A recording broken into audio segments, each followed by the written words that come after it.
नमस्कार दोस्तों, मैं प्रमोद कुमार सैनी आपके अपने YouTube चैनल मैथ्स अलार्म पर आपका स्वागत करता हूं। दोस्तों, जैसा कि आपको पता है, हमने मैथ रीजनिंग के अलावा रेलवे, एनटीपीसी और ग्रुप डी को टारगेट करते हुए साइंस की भी स्पेशल सीरीज चलाई हुई है, जिसमें मैं एक टॉपिक आपको ऑलरेडी कंप्लीट करा चुका हूं और आज हम दूसरा चैप्टर स्टार्ट करने वाले हैं। और चैप्टर बहुत इंपॉर्टेंट है, एग्जाम में इससे कई क्वेश्चन हमसे पूछे जाते रहे हैं। कार्य शक्ति एवं ऊर्जा आज का हमारा टॉपिक होने वाला है। दोस्तों, हम ये भी जानते हैं कि अब कॉम्पिटिटिव एग्जाम्स में परिभाषा डेफिनेशंस तो हमसे पूछी नहीं जाती, हमसे पूछे जाते हैं भौतिक राशियों के मात्रक, उनकी विमा, उनके सूत्र और उन पे न्यूमेरिकल। उन्हीं चीज़ों की हम दोस्तों यहाँ पर चर्चा करेंगे।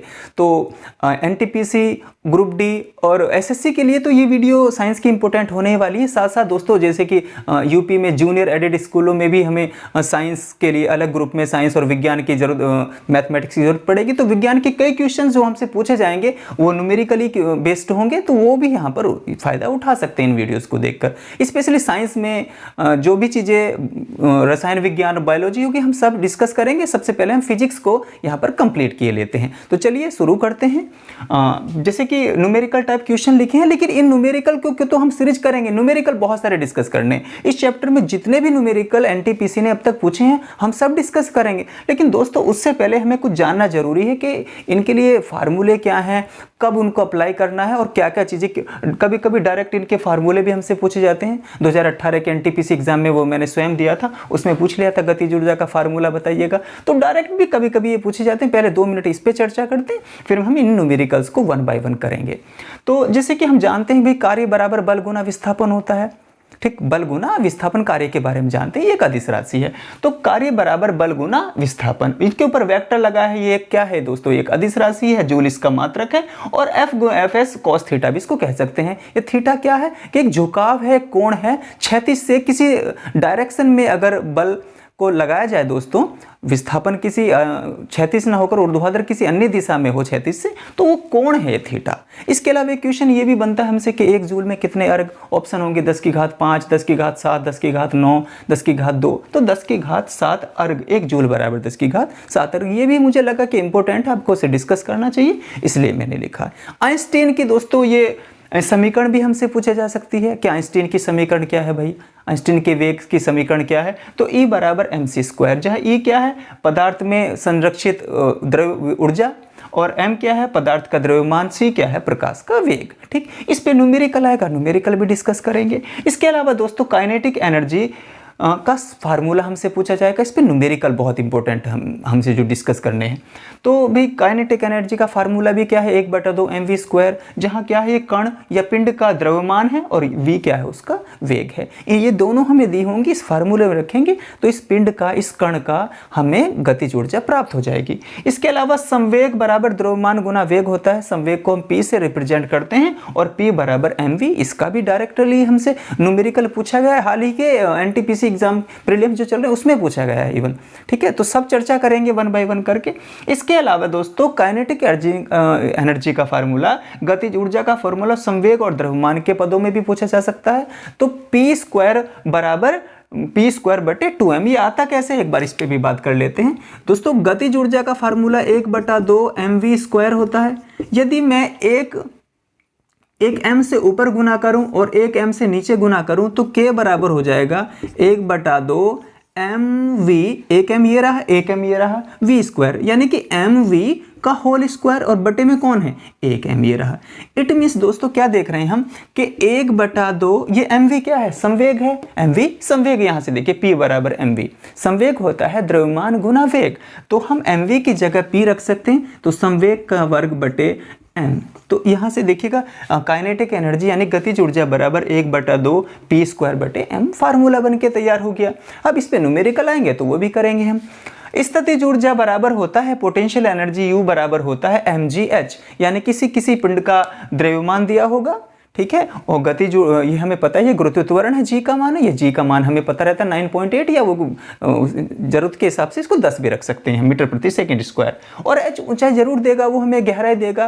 किसी पिंड को ऊपर से गिरा रहे हैं या नीचे से ऊपर को फेंका जा रहा है, जैसे भी हमें उसकी ऊंचाई या गहराई जरूर गिवन होगी, तब हम किसी पिंड पर कार्य करने वाली स्थितिज ऊर्जा का मान भी यहाँ से निकाल सकते हैं। इसके अलावा दोस्तों शक्ति पर हमसे कुछ न्यूमेरिकल पूछे जा सकते हैं कि बताइए भाई पिंड में निहित कितनी शक्ति है, तो कार्य करने की दर को शक्ति कहते हैं, कार्य करने की दर को एफिशिएंसी को शक्ति कहते हैं। शक्ति को मतलब इंग्लिश में पावर, कार्य को वर्क और समय को टी, तो P बराबर W/T हमारा नॉर्मली होता है। P बराबर W/T के इस रूप में हम इसको जानते हैं। स्प्रिंग में संचित ऊर्जा भी इसी चैप्टर से रिलेटेड, यहाँ से इसके बारे में पूछा जा सकता है कि भाई बताइए स्प्रिंग में संचित स्थितिज ऊर्जा का फार्मूला क्या है, तो 1/2 kx²। ठीक है ना दोस्तों, यहाँ पर भी फार्मूला हमसे पूछा जा सकता है और इस पे भी न्यूमेरिकल हम करेंगे। तो चर्चा करते हैं सबसे पहले क्वेश्चंस की, तो लिख देखते हैं दोस्तों। पहला क्वेश्चन है भाई, हमसे पूछा गया यदि किसी वस्तु पर बल 10 न्यूटन का, किसी वस्तु पर बल यहाँ नहीं लिखना चाहिए था, यदि किसी वस्तु पर 10 न्यूटन का बल लगाकर उसे क्षैतिज से किसी दिशा में, तो क्षैतिज मतलब प्लेन से, या तो कहीं गहराई में को या ऊपर को ऊर्ध्वाधर, ठीक है ना, 30 डिग्री के कोण पर 10 मीटर विस्थापित किया जाता है, तो किया गया कार्य, पिंड पर किया गया कार्य हमें ज्ञात करना है। तो देखिए दोस्तों, कार्य करने के लिए क्या क्या चीज जरूरी है, कार्य करने के लिए बल गुना विस्थापन, यानी कि Fs cos theta. cos theta कब लगाते हैं, वैसे तो कार्य बराबर बल गुना विस्थापन, W बराबर F गुना D, normally force into displacement होता है या ऐसा होता है। लेकिन जब विस्थापन या बल की दिशा के बीच कुछ कोण हो, एंगल हो, किसी बल जो है किसी पर्टिकुलर दिशा में लगाया जा रहा हो क्षैतिज से, तब दोस्तों हम वहाँ पर कॉस का जिक्र भी होता है, वहाँ पर कोण भी दिया होता है, तब हम इस फार्मूले को लगाते हैं। तो भाई W बराबर F दिया, बल कितना दिया है 10 न्यूटन का, विस्थापन कितना हो गया 10, और कॉस थीटा की वैल्यू कितनी दी है 30। अब cos 30 की वैल्यू भी हमें पता चाहिए, नहीं त्रिकोणमिति भी हमें आनी चाहिए। cos 60 होता तो 1/2 और cos 30 है तो √3/2, तो 10 दाई 100 गुना √3/2, ये 100 है दूरी, और √3/2 सब जानते हैं हम, cos 30 की वैल्यू √3/2 होती है। अब दोस्तों 2 से इसको काटेंगे तो कितनी बार, 50 बार, तो W बराबर 50 √3 जूल। ये कार्य की वैल्यू आ गई, यानी कि पिंड पर, यानी कि कण पर इतना कार्य किया गया है। अब दोस्तों क्या होता है कि कभी कभी ऐसी बात भी हो सकती है, हमें कार्य का पता होना चाहिए, बल गुना विस्थापन कार्य के लिए जरूरी है। जैसे कि मान लीजिएगा किसी ऐसी वस्तु पर हम बल लगा रहे हैं कि जो गतिमान नहीं है, जो बिल्कुल चल नहीं सकती, जो एकदम स्थिर है। जैसे मान लीजिएगा कोई दीवार ही है, अगर हम किसी दीवार पर बल लगा रहे हैं तो दीवार तो बिल्कुल भी डिस्प्लेस नहीं होगी, बिल्कुल भी नहीं हिलेगी, और इवन हम तो हिला ही नहीं सकते बिल्कुल भी दीवार को। यानी कि जब विस्थापन ही नहीं हुआ, बल कितना भी हमने लगाया हो, विस्थापन नहीं हुआ, तो कार्य क्या कहलाता है, 0 कहलाता है। ठीक, तो एक और क्वेश्चन देखते हैं दोस्तों, इसी कड़ी में एक और क्वेश्चन लिखा गया है, जैसे कि लिखा है दोस्तों, ये क्वेश्चन भी हमारे एग्जाम में पूछा गया है, NTPC में पूछा गया है कि यदि किसी वस्तु पर 5 न्यूटन का बल, कितना बल है, 5 न्यूटन का बल लगाकर उसे वस्तु की दिशा में 10 मीटर स्थापित, देखिए क्षैतिज से किसी कोण पर नहीं किया गया, इस बार वस्तु की दिशा में, जैसे वस्तु रखी थी, अगर वस्तु ऐसे रखी है, क्षैतिज पर कोई वस्तु ऐसे रखी है, तो इसको इसी दिशा में आगे को मूव कर दिया, ठीक है ना, यानी कि कोण क्या हो गया, 0 यहां पर। तो कहते हैं कि एक वस्तु पर 5 न्यूटन का बल लगाकर इसे वस्तु की ही दिशा में 10 मीटर विस्थापित किया जाता है, तो किए गए कार्य की गणना कीजिए। तो दोस्तों इसमें क्या, बिल्कुल सीधी सीधी बात है यहाँ पर, तो W बराबर बल गुना विस्थापन, यानी कि Fs cos theta, Fs cos theta. W बराबर बल कितना है, 5 न्यूटन का बल लगा है, विस्थापन कितना है, 10 है, और संख्याएं बदलती रहेंगी, एग्जाम में क्वेश्चन में तो कुछ भी न्यूमेरिकल वैल्यू चेंज होती रहती हैं। लेकिन एक बात इसने कही कि वस्तु की ही दिशा में लगाया, यानी कि दोस्तों जैसे वस्तु रखी थी वैसे ही उसको खिसकाने की कोशिश की गई है, उसको लुढ़काने की कोशिश की, कि मतलब बल वस्तु की ही दिशा में लगा है, तो cos 0 हो गया, क्योंकि कोई कोण ही नहीं बन रहा, क्षैतिज से ना 10, 20, 30, 40, 50, 60 का कोण ही नहीं है, 0 डिग्री का कोण है। तो W बराबर 10 पंजे 50 गुना cos 0 की वैल्यू, अब यहाँ पर cos 0 है, थीटा की जगह आप 0 करिएगा, और cos 0 की वैल्यू होती दोस्तों 1। इस तरीके से हमने क्या देखा कि पिंड पर, वस्तु पर, कण पर कितने डिग्री का, कितना कार्य किया गया है, 50 जूल कार्य किया गया है। तो जहाँ जिस विकल्प में भी हमें 50 जूल लगेगा वहीं पे हम आके टिक कर देते। चलिए मैं एक और अगला क्वेश्चन लिखता हूँ। चलिएगा दोस्तों, अब बहुत इंपॉर्टेंट क्वेश्चन करते हैं, ये एग्जाम में बहुत बार पूछा गया हमसे, बहुत इंपॉर्टेंट एग्जाम के पॉइंट ऑफ व्यू से। यदि किसी वस्तु का वेग 4 गुना कर दिया जाए तो उस वस्तु की गतिज ऊर्जा कितने गुना बढ़ जाएगी? क्या वो 16 गुना हो जाएगी, क्या वो 4 गुना हो जाएगी, क्या वो 8 गुना हो जाएगी या 15 गुना हो जाएगी? ठीक है ना। तो देखिएगा दोस्तों, हम गतिज ऊर्जा का फार्मूला जानते हैं भाई। गतिज ऊर्जा बराबर होता है 1/2 mv², 1/2 mv²। अब गतिज ऊर्जा में जो है वेग को 4 गुना कर दिया गया। वेग को दोस्तों कितना गुना कर दिया गया? 4 गुना, यानी कि m और v की जगह आप क्या रख दें? 4v रख दें, 4v, यानी कि वर्ग भी करेंगे। वेग को 4 गुना किया गया है, तो k बराबर 1/2 m और v का क्या हो गया दोस्तों? ये हो गया 16v की घात 2, 16v की घात 2। अब k बराबर 16 को तो बिल्कुल बाहर ले लें आप और ब्रैकेट में क्या रख दें? 1/2। वाकई जो बचा हुआ है ना, इसका तो हमने काट फाट नहीं की, तो से इसको 1/2 m और ये वाला यहाँ से v²। मतलब कहने का मतलब केवल आप 4 के वर्ग 16 को ही बाहर लेकर गए हैं। तो जरा देखना, यही तो ओरिजिनल फार्मूला है गतिज ऊर्जा का, 1/2 mv²। तो आप देख सकते हैं कितने गुना हो जाएगी? कितने गुना हो जाएगी? 16 गुना हो जाएगी। बढ़ने की बात है तो 1 से 16 हो गई, तो भाई साहब कितनी बढ़ गई? 1 से 1 + 15, तो कितने गुना बढ़ गई दोस्तों? अगर बात करें कि भाई कितने गुना हो गई, तो 16 गुना हो गई। कितने गुना बढ़ गई? तो दोस्तों 15 गुना बढ़ गई, क्योंकि 1 गुना तो स्वयं में थी ही गतिज ऊर्जा। अगर बात करें कितने गुना हो गई, तो 1 से 16 यानी कि 16 गुना हो गई। कितने गुना बढ़ गई? तो 1 से 16 का मतलब 1 + 15 यानी कि 15 गुना बढ़ गई। तो मे भी ये क्वेश्चन था शायद कि कितने गुना बढ़ गई, बढ़ जाएगी। हाँ, तो 15 गुना बढ़ जाएगी। इस क्वेश्चन का आंसर होगा 15 गुना बढ़ जाएगी। ठीक है, होने की बात है तो 16 गुना हो जाएगी। अच्छा, बहुत सारे क्वेश्चन इस पे हमसे पूछे जा सकते हैं, जैसे कि अभी क्वेश्चन को मैं रफ नहीं कर रहा हूँ, इसी पे संख्या हमसे पूछेंगे कि किसी को भाई साहब वेग को 2 गुना कर दिया गया, तो 1/2 mv²। mv² ओरिजिनल फार्मूला है गतिज ऊर्जा का, 1/2 m। v की जगह क्या रखोगे आप? 2v का वर्ग करोगे, तो k बराबर ये जो 2 है, 2 का वर्ग, इस 2 के वर्ग को ही आप बाहर निकाल लाओ और ये 1/2 भी यहीं रहने दो, m भी अंदर ही रहने दो और v का वर्ग भी अंदर रहने दो। कहने का मतलब दोस्त, यदि किसी कण का वेग दुगुना किया गया तो पूछेगा कि बताइए उसकी गतिज ऊर्जा कितने गुनी हो गई? तो कितने गुना हो गई? 4 गुना हो गई। अगर 4 गुना किया था तो कितने गुना हो गई? 16 गुना हो गई। अगर दोस्तों 3 गुना करते ना, इस बात को समझ जाओ बिल्कुल अभी, अगर वो कहते हैं कि वेग को 3 गुना कर दिया गया, तो वेग को 3v, यानी कि v की जगह आप 3v रख देते, तो 3 का वर्ग 9 बाहर आ जाता। ठीक है दोस्तों, अब आप समझ गए बारीकी से बात को कि किसी कण का वेग अगर दुगुना किया गया तो गतिज ऊर्जा 4 गुनी, कण का वेग यदि तिगुना किया गया तो गतिज ऊर्जा 9 गुनी, कण का वेग यदि 4 गुना किया गया तो 16 गुनी, और 5 गुनी करते भाई साहब कि वेग को 5 गुना कर दिया गया तो कितना हो जाता है? ये 5 का वर्ग हम बाहर लिख देते, यानी कि गतिज ऊर्जा कितने गुनी हो जाती? 25 गुना हो जाती, 24 गुना बढ़ जाती। 25 गुना हो जाती मतलब 24 गुना बढ़ जाती। अब इसके साथ साथ एक बार ये भी कहा जाता हमसे कि भाई साहब वेग आधा कर दिया गया। कितना? आधा कर दिया गया। वेग जो था वो एक बार दुगुना, तिगुना, 4 गुना, 5 गुना, 6 गुना नहीं बढ़ा, बल्कि कहते हैं कि वेग को आधा कर दिया। तो बताएं गतिज ऊर्जा पर क्या प्रभाव पड़ेगा? ठीक, गतिज ऊर्जा पर क्या प्रभाव पड़ेगा? तो दोस्तों एक बात देखिएगा, k बराबर 1/2 mv² है, mv² k बराबर 1/2 m।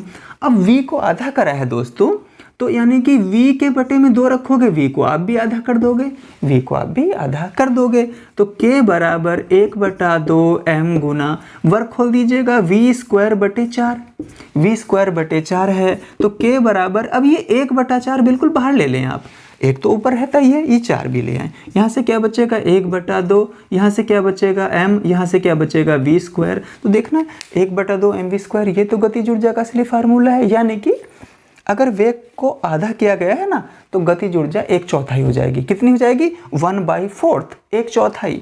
अब हमसे क्वेश्चन ये भी पूछा गया है कि यदि वेग को तिहाई कर दिया जाए, 1/3 तिहाई कर दिया जाए, तो भाई साहब यहाँ पे कितना आ जाएगा? 3 का वर्ग 9 आ जाएगा, यानी कि कितने गुना हो जाएगी? 1/9 गुना हो जाएगी, यानी कि खुद का 9 हिस्सा 1/9 हो जाएगी। कब? जब वेग को आप कितना कर दोगे? 1/3 कर दोगे, 1/3 कर दोगे। अब एक बार क्वेश्चन ये भी है, ये भी पूछा जा सकता है कि भाई 1/4 कर दिया हमने, जब वेग को हमने 1/4 कर दिया, 1/4 कर दिया, तो 4 का वर्ग कितना आ जाएगा दोस्तों? यहाँ 16, ये 16 को हम बाहर रख देंगे, यानी कि क्या हो जाएगा कि भाई गतिज ऊर्जा स्वयं की कितनी हो जाएगी? 1/16 हो जाएगी। तो दुगनी तिगनी आधी तिहाई चौथाई ये समझ में आया। एक बात और हो सकती है, एक बात और पूछी जा सकती है कि भाई गतिज ऊर्जा को जो है 3 गुना कर दिया गया, तिगना कर दिया गया, वेग को तिगना, गतिज ऊर्जा को नहीं वेग को तिगना कर दिया गया। 1/2 mv² हम आज जानते हैं, इसका फार्मूला है भाई। अब वेग को कह रहे हैं कि वेग को जो है तिगुना कर दिया गया या 4 गुना। चलिए सबसे पहले दुगुना ही फिर बात कर लेते हैं कि वेग को 2 गुना कर दिया गया, पहले इनिशियली शुरुआत कर रहे हैं। तो गतिज ऊर्जा कितने प्रतिशत बढ़ जाएगी? प्रतिशत के पदों में, परसेंटेज में पूछ लिया कि गतिज ऊर्जा कितने परसेंटेज बढ़ जाएगी, कितने परसेंट। अब 1/2 m वेग को तो दुगना किया गया, आप जानते हैं भाई वेग को दुगना किया गया है, तो k बराबर 1/2 m। अब 2v का मतलब 4v²। अब आप जान रहे हैं कि भाई साहब 4 को बिल्कुल बाहर ले लिया आपने, 1/2 mv²। ये तो आपको पता है कि जैसे वेग दुगना करेंगे गतिज ऊर्जा 4 गुना हो जाएगी। गतिज ऊर्जा 4 गुना, लेकिन वो प्रतिशत के पद में पूछ रहा है। अब जरा देखना भाई साहब, इस बात को सीधे सीधे यहाँ पर समझो कि गतिज ऊर्जा कितने गुना हो गई? 4 गुना हो गई। कितने गुना बढ़ गई? 1 से 4 हुई तो 3 गुना ही तो बढ़ी। 4 को आप ऐसे लिखेंगे 1+3।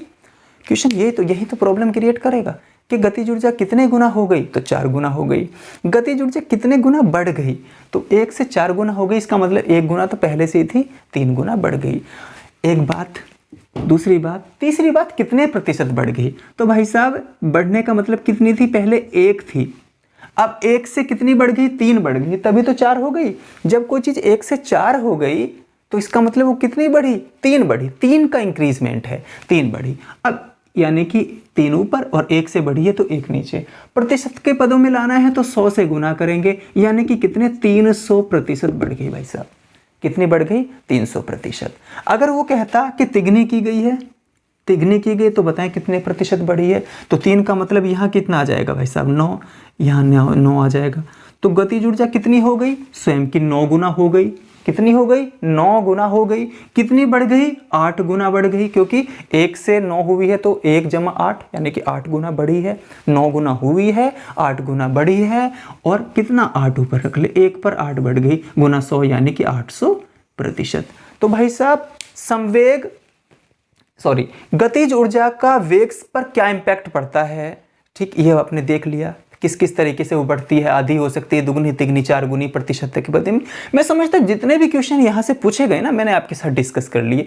अब गतिज ऊर्जा को संवेग के पदों में, यहाँ से गतिज ऊर्जा को संवेग के पदों में, भाई साहब यहाँ से भी क्वेश्चन इंपॉर्टेंट है, तो अब हम इसको टारगेट कर लेते हैं। इनको भी करेंगे 1 बाय 1, लेकिन सबसे पहले गतिज ऊर्जा को ही सबसे पहले फिनिश कर लें।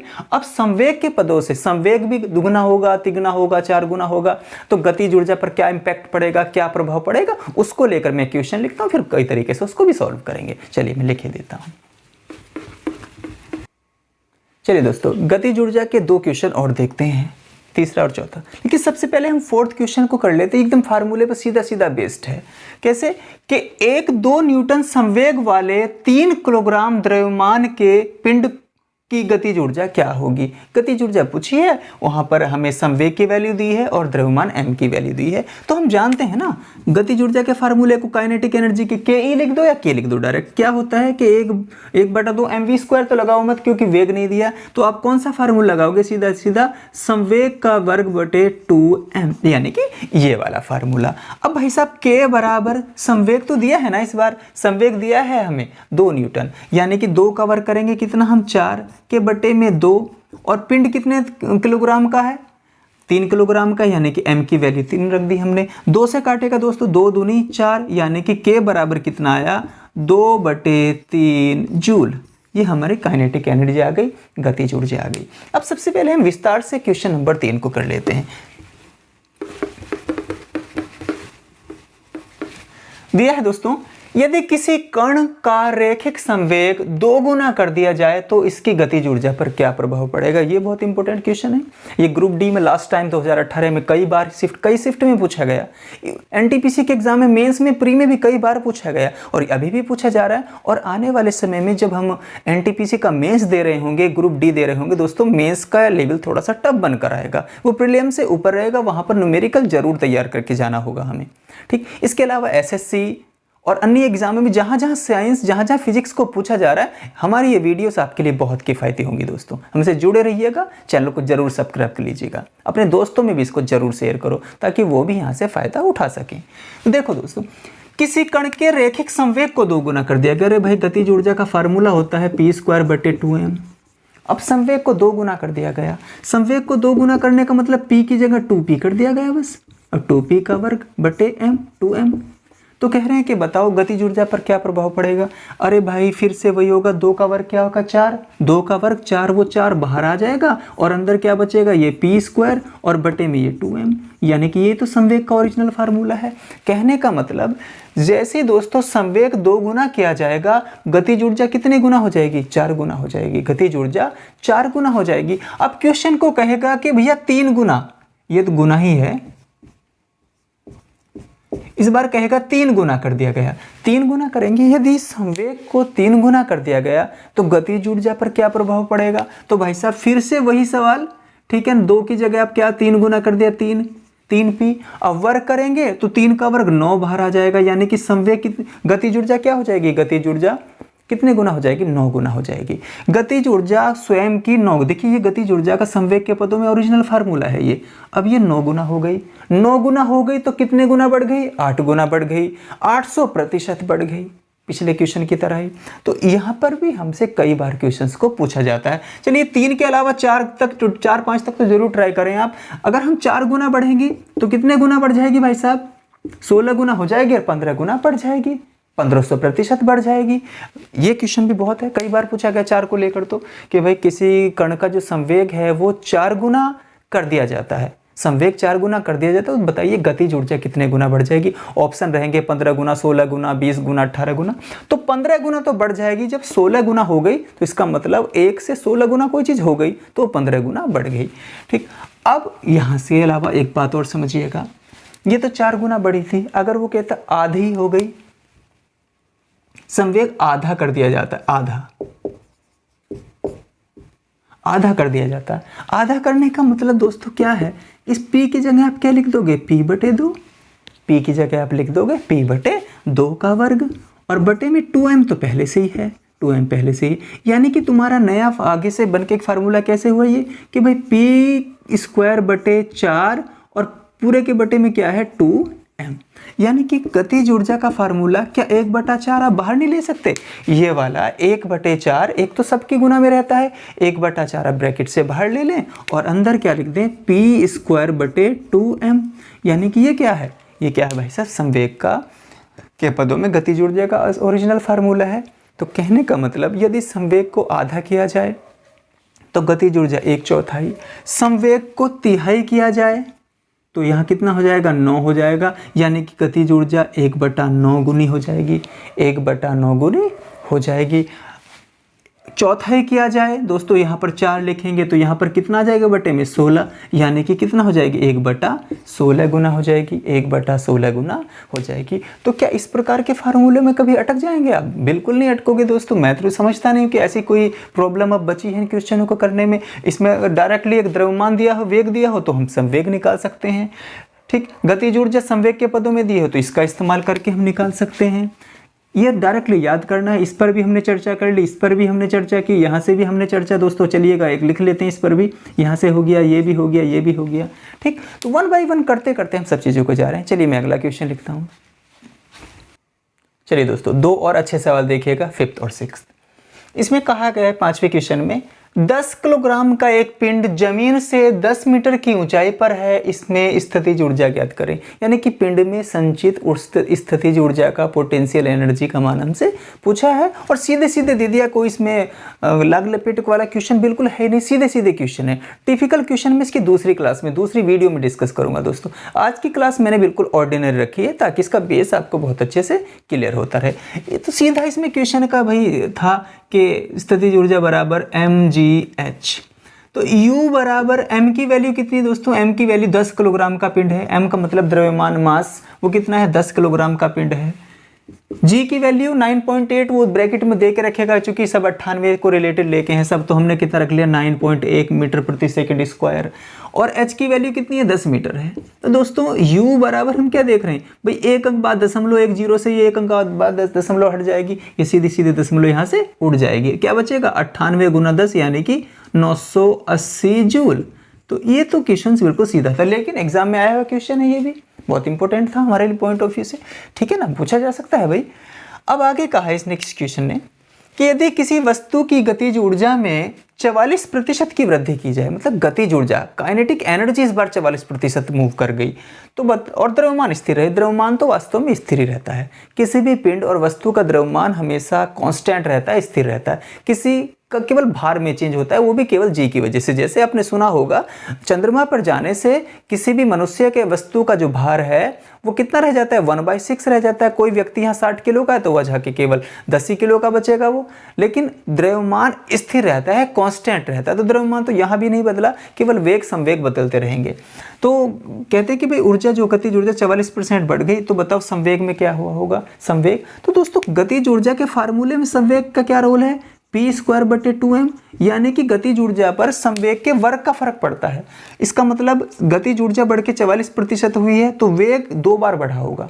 वेग कितनी बार बढ़ा होगा 2 बार बढ़ा होगा, क्योंकि संवेग का वर्ग हो रहा है, संवेग का वर्ग हो रहा है तो संवेग 2 बार बढ़ा होगा स्क्वायर करके। तो दोस्तों इन विकल्पों में से हम चुन लें, हमने मैथमेटिक्स में पढ़ा तो है ऐसे कि भाई संवेग कितना % बढ़ा होगा जो गतिज ऊर्जा 44, उल्टा करके पढ़ लो सवाल को, अब 20% बढ़ा दो, तो 20% प्लस बट्टे वाला क्वेश्चन डिस्काउंट वाले जिसमें देते थे ना दोस्तों हम, x% कोई वस्तु एक बार बढ़ी, ठीक है, सक्सेसिव डिस्काउंट या सक्सेसिव डिफरेंशिएशन का, तो 20% प्लस 20% और 20 गुना 20/100, यानी कि कौन सा फार्मूला, जब कोई वैल्यू पहले x% बढ़े फिर y% बढ़े तो हमने पढ़ा है xy/100%, ठीक है, प्रतिशतता में हमने इसको पढ़ा है।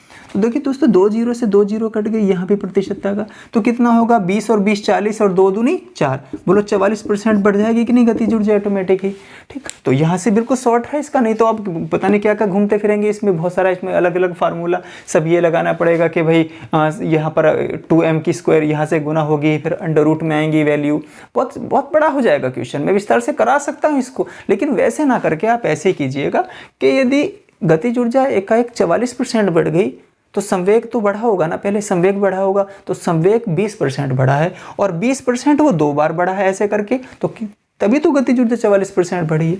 तो ये क्वेश्चन भी हमसे कई बार पूछे जाते रहे हैं। एक क्वेश्चन दोस्तों ये भी है कि बताइएगा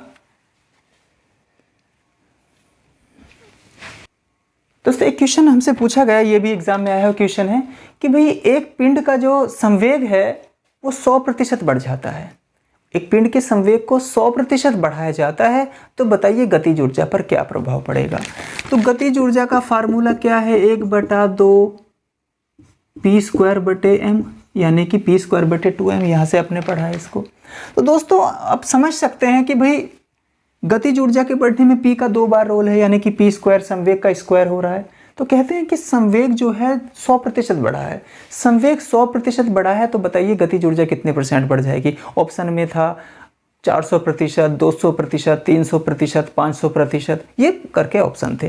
तो देखिए पहले कितनी बढ़ी, सबसे पहले नंबर पे 100%, अगेन 100% और फिर 100 गुना 100 ये लिखना पड़ता है, रूल है ये मैथ का, हम इसको प्रतिशतता में बहुत अच्छे से समझेंगे जब मैथमेटिक्स में इस चैप्टर को पढ़ रहे होंगे। तो 100% प्लस 100% प्लस के 100 गुना 100/100%, ठीक। यहाँ से मैथमेटिक्स का यूज कीजिएगा इसके, जब 100 से 100 कटा तो कितना 100 जमा 100 जमा 100 यानी कि 300%। तो देखना दोस्तों गतिज ऊर्जा जो है ना वो 300% बढ़ जाएगी, 300% बढ़ जाएगी। अगर संवेग 100% बढ़ा जाता है तो गतिज ऊर्जा कितने % बढ़ जाती है, 300%।